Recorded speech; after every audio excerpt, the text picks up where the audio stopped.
लोकशाही म्हणजे मतपेटी, पण जेव्हा प्रचाराच्या भर रस्त्यावर हिंसा घडते तेव्हा लोकशाही केवळ मतदानापुरती मर्यादित राहत नाही, ती कायदा सुव्यवस्थेची कसोटी बनते। छत्रपती संभाजीनगरमध्ये घडलेली घटना याचाच नमुना आहे। खरं तर ही घटना पोलीस ठाण्याजवळ अगदी 300 मीटरच्या अंतरावर घडली आहे। घटना कुठे आणि कशी घडली हेच आपण या व्हिडिओच्या माध्यमातून जाणून घेणार आहोत। नमस्कार, मी पूजा आणि तुम्ही बघताय सत्य पे सत्ता, म्हणजे थोडक्यात पण महत्त्वाचं। एमआयएमचे प्रदेशाध्यक्ष आणि माजी खासदार इम्तियाज जलील महापालिका निवडणुकांच्या पार्श्वभूमीवर प्रभाग क्रमांक 13 आणि 14 मध्ये पदयात्रा करत होते। ही पदयात्रा जिन्सी चौक परिसरात पोहोचली तेव्हा काही कार्यकर्ते समोर आले।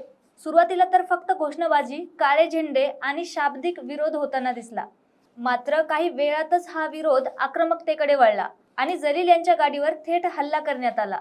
जलील यांची गाडी पुढे जात असताना अंडीफेक करण्यात आली, वाहनात आली आणि गाडी अडवण्याचा प्रयत्न देखील झाला। या गोंधळात गाडीतील मागच्या सीटवर बसलेल्या व्यक्तीच्या डोळ्यात दुखापतही झाली आहे, तर काही कार्यकर्त्यांना मारहाण देखील झाली। पण या घटनेचा महत्त्वाचा फॅक्ट म्हणजे पोलीस ठाण्यापासून अवघ्या 300 मीटर अंतरावर ही घटना घडून आली।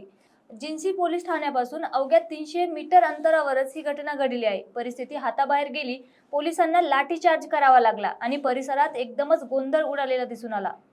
पोलीस कारवाईनुसार 50 जणांवर गुन्हा दाखल झालाय। होय, तब्बल 50 जणांवर पोलिसांकडून गुन्हा दाखल करण्यात आलेला आहे। सीसीटीव्ही फुटेजच्या आधारे आरोपी ओळखण्याचे काम सुरू असल्याचे पोलिसांकडून कळले। त्याबरोबरच या हल्ल्यात सहभागी असलेल्या लोकांचा शोध घेणं सुरूच आहे, असंही पोलिसांकडून कळालं। या घटनेनंतर इम्तियाज जलील यांनी खळबळजनक दावा केला। इम्तियाज जलील यांनी हा प्रकार नियोजित हल्ला असल्याचा दावा केला आहे। त्यांनी आरोप केला आहे की हा प्रकार अचानक घडलेला नाही, राजकीय नेत्यांचे समर्थक यामागे असू शकतात। मंत्री अतुल सावे आणि पालकमंत्री संजय शिरसाट यांचे नाव त्यांनी खुलेआम जनतेसमोर घेतले।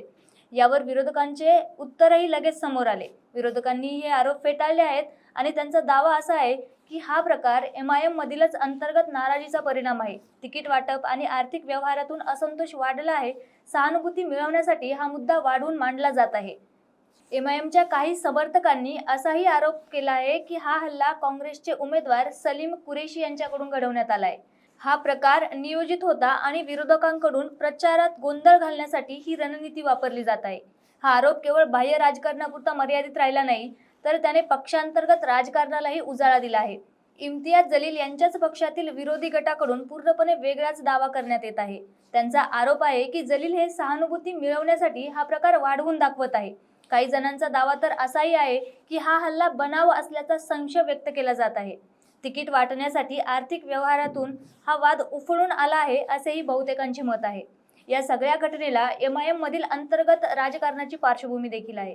यावेळी एमआयएमने छत्रपती संभाजीनगरमध्ये तब्बल 21 नगरसेवकांची उमेदवारी कापली। नव्या उमेदवारांना संधी देण्यात आली, त्यामुळे पक्षात असंतोष निर्माण झाला। काही दिवसांपूर्वी इम्तियाज जलील यांचे छायाचित्र फाडून निषेध व्यक्त करण्यात आल्याचा व्हिडिओ सोशल मीडियावर व्हायरल झाला होता आणि यातूनच नाराजी उघडपणे समोर येताना दिसली। म्हणूनच प्रश्न निर्माण होतो की हा हल्ला बाह्य राजकीय कट होता की अंतर्गत असंतोषाचा उद्रेक होता। खरं तर या प्रकरणात 3 गोष्टी स्पष्ट होताना दिसतात। एक म्हणजे हिंसा कोणत्याही राजकीय प्रक्रियेचा भाग असू शकत नाही। दुसरी म्हणजे पोलीस ठाण्याजवळ घडलेली घटना ही अत्यंत गंभीर बाब आहे आणि तिसरी म्हणजे सत्य केवळ तपासातूनच बाहेर येऊ शकते। हा हल्ला कुणी केला, का केला याचे उत्तर तपास देईलच, पण प्रश्न राहतो लोकशाहीत विरोधाचा मार्ग नेमका कुठपर्यंत थांबायला हवा। ज्या घटना समोर येत आहेत त्या कुठल्याच लोकशाहीच्या तत्वात बसत नाही। तुम्हाला यावर काय वाटतंय कमेंटमध्ये नक्की कळवा आणि अशाच माहितीपूर्ण व्हिडिओसाठी पाहत राहा सत्य पे सत्ता, म्हणजे थोडक्यात पण महत्त्वाचं। लग्न ठरलंय ना तुझं? आणि हे काय? अगं, मला पीसीओडीचा त्रास आहे। कधीतरी हे सासरी कळेलच ना।